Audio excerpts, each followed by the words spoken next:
Bago tayo magsimula, huwag kalimutang mag-like at share. Kung nagustuhan ninyo, mag-comment sa ibaba. Maraming salamat, let's go, ituloy na natin ang kwento.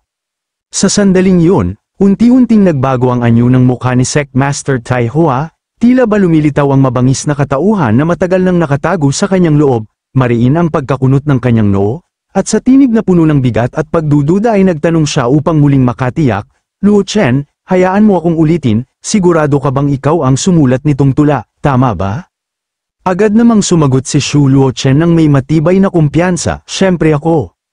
Ngunit bigla siyang natigilan nang makita niyang tumalikod si Sect Master Tai Hua, mabigat ang bawat hakbang patungo sa pintuan, mariin niyang tinanong kung saan ito pupunta, at dito naisalayan ang ekspresyon ng Master, parang isang multo na pinipigilan ang nag-aalab na galit, malamig ang kanyang tinig, wala, nag-aalala lang ako na mamaya, baka maging masyadong maingay, at dumating ang mga senior brother mo upang istorbohin tayo.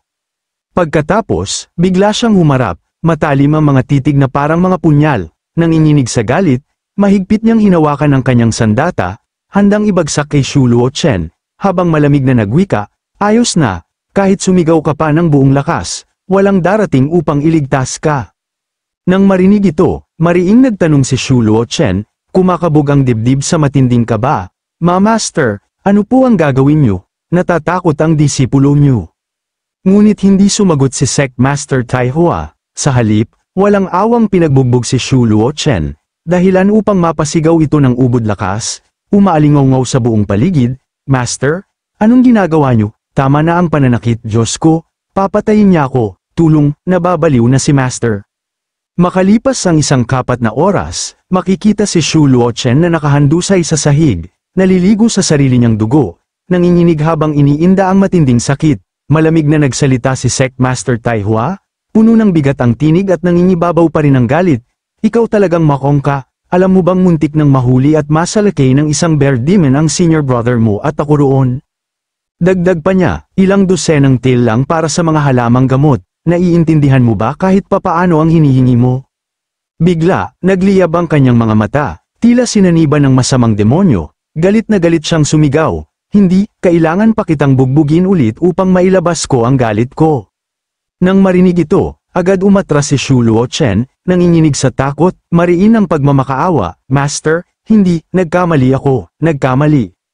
Ngunit bago pa maipagpatuloy ang panggugulpi ni Sect Master Tai Hua, biglang sumulpot si Su Changyu mula sa likod, mabilis na parang hangin, mariin niyang winika upang pigilan ang Master, sige na, tama na. Kapag itinuloy mo yan, mamamatay na siya, Master. Mabilis at mahigpit niyang hinawakan si Sect Master Tai Hua, pinipigilan ang galit na nag-aalab, ngunit sa matinding inis, pasiga na sinabi ng Master, Changyu, huwag mo akong pigilan, wala siyang kaalam-alam sa pinagdaanan natin. Agad namang sumagot si Su Changyu, mariin ang tinig na puno ng pagmamakaawa, Master, nagpadala na ulit si Little Junior Brother ng isa pang napakahalagang painting. Nang marinig ang mga salitang yun, biglang huminto si Sect Master Tai Hua sa kanyang pagpupumiglas, mabigat ang kanyang paghinga, at bahagya niyang sinipat si Su Changyu bago seryosong nagtanong, ano, isa pang painting, niloloko mo ba ako, Changyu?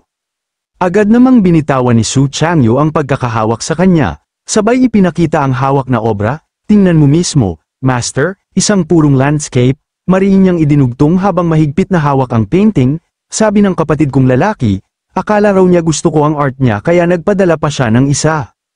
Nang masilayan ito, hindi napigilan ni Sect Master Tai Hua ang pagpatak ng luha, bakas sa kanyang mukha ang kasiyahan na tila bumabalot sa buong silid, nanginginig ang kanyang tinig habang sinasabi, ang galing talaga ng disipulo kong ito, napaka maaasahan mo, Changyu, may iyak na si Master mo. Dagdag pa niya habang mahigpit na hawak ang painting, masyado siyang marunong makisama, napakaganda nito, ibig sabihin, tiyak na ang kinabukasan ng ating mga disciples. Pagkatapos, nilapitan niya si Su Changyu, hinawakan ang kamay nito, at napatalon-talon sa sobrang tuwa, masiglang sigaw ni Sect Master Tai Hua, napakaganda nito, siguradong secured ang kinabukasan ng mga disciples natin. Tama, masiglang tugon ni Su Changyu, sabay sa kasiyahan ng Master, dagdag pa niya, dahil dito, makakabili tayo ng top-grade cultivation techniques, kahit paano, hindi nasayang ang pagdurusa natin sa Silent Forest. Samantala, si Shu Luochen ay napahawak sa kanyang namamagang pisngi, bakas ang sakit mula sa panggugulpi ng master, ngunit natigilan siya nang marinig ang usapan ng dalawa, at sa ekspresyong puno ng pagtataka ay mariing nagtanong, ipapalit sa top grade techniques, kayo ba ang nababaliw o ako? Nang marinig ito, agad na tumigil sina Su Changyu at Sect Master Taihua sa kanilang pagbubunyi, malamig ang kanilang mga titig na nakatuon kay Shu Luochen, mariing nagwika si Sect Master Taihua, sige na, para sa kapakanan ng little junior brother mo, kalimutan na natin ito, at mariin pa niyang idinugtong, tandaan mo, huwag na huwag kang manghihipo ng artwork ng iba, ang mga painting ng little junior brother ko ay kayamanang hindi matatawaran. Ngunit tila sinaniba ng masamang demonyo si Shu Luochen sa kanyang hindi pagsang-ayon, sumabog siya sa matinding galit, halos nanginginig ang katawan habang sumisigaw, kalimutan na lang, kaya niyo kumalimot, pero ako hindi. Dagdag pa niya, halos buong lakas ang sigaw, binugbog niyo ako at binansagan pa akong sumisira ng painting, anong klaseng painting ang nagkakahalaga ng 10,000 taels, sana man lang gumawa kayo ng kwentong kapanipaniwala. Pagkatapos, malakas siyang humiyaw, umiiyak na parang isang bata, bakas sa kanyang tinig ang bigat ng damdamin, Master, alam kong palagi niyo kinukonsinti si senior brother, pero para pumanig ng ganito kay Su Changyu, hindi ko matatanggap yan. At sa kanyang hysterical na pag-iyak, mariin niyang idinugtong, hindi ko matatanggap ito, kailangan niyo akong bigyan ng paliwanag ngayon, kung hindi, hindi to matatapos. Sa sandaling yun, mabilis na nilapitan ni Su Changyu si Shu Luochen, marahang hinawakan sa likod upang pakalmayin, ngumisi siya ng may pag-aalala, at sa tinig na malumanay ay nagwika, kumalma ka na Shu Luochen, sinabi na ni Master na tapos na ito, kalimutan na ang lahat. Ngunit hindi nagpatinag si Shu Luochen, ang apoy ng galit ay patuloy na naglalagablab sa kanyang dibdib, at pasiga siyang sumagot, hindi pa tapos ito, at ikaw Su Changyu, huwag kang umasta na parang mabait ka, isa kang baliw, hindi pa tapos ang pambubugbog mo sa akin. Sa matinding galit, mahigpit niyang hinawakan ang damit ni Su Changyu, handang suntukin ito, napailing si Su Changyu sa takot, ngunit mariin pa rin niyang sinabi, Luochen, kumalma ka. Totoo talagang mahalaga ang mga painting ni little junior brother. Kalokohan, galit na tugon ni Shu Luochen, nanginginig sa matinding puot, para sa kaligtasan mo, tumahimik ka na lang at huwag kang sumausaw. Pautal-otal na sagot ni Su Changyu, halos nanginginig, sige na, hindi na ako sasawsaw. Sa sandaling yun, ngumisi ng nakakaloko si Shu Luochen, tinatapik-tapik ang kanyang pisngi na tila nanunuya, mariin niyang sinabi, kung ganun, kung ipinipilit niyo, may lakas ba kayo ng loob makipagpustahan? Kung ang painting na to ay talagang nagkakahalaga ng 10,000, sasampalin ko ang gwapo kong mukha hanggang ma-deform, wala ka nang kailangang gawin, at kung tama ako, payagan niyo akong balikan kayong lahat. Nang marinig ito, sabay na napakunot ang noo ni na Sect Master Taihua at Su Changyu, mariin na tinanong ni Sect Master Taihua si Shu Luochen, sigurado ka ba sa iyong mungkahi? Agad namang sumagot si Shu Luochen, puno ng galit ang tinig, sabay taas ng kanyang middle finger, bakas sa kanyang mukha ang halong kumpiyansa at matinding puot, siguradong sigurado, walang duda.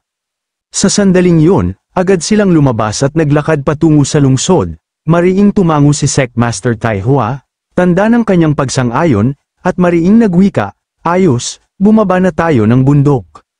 Agad namang nagmungkahi si Su Changyu na huwag nang ituloy ni Shu Luochen ang pakikipagdeal, at kalimutan na lamang ang lahat, ngunit hindi nagpatinag si Shu Luochen, buo pa rin ang kanyang loob, at galit na sumagot, tumahimik ka, baliw, tumigil ka sa pananakot sa akin. Sa puntong ito, makikita sina Sect Master Taihua kasama ang kanyang dalawang disipulo, nakaharap sa papalubog na araw habang papaalis patungo sa bayan, mariing inilahad ng naratibo, lumubog ang araw, at ng araw na yon, ang anino ni Luochen ay kakaibang hamaba, dagdag pa ng naratibo, at sa itaas ng paglubog ng araw, para bang may isang kalmadong mukha, na tila naipako na sa nakaraan.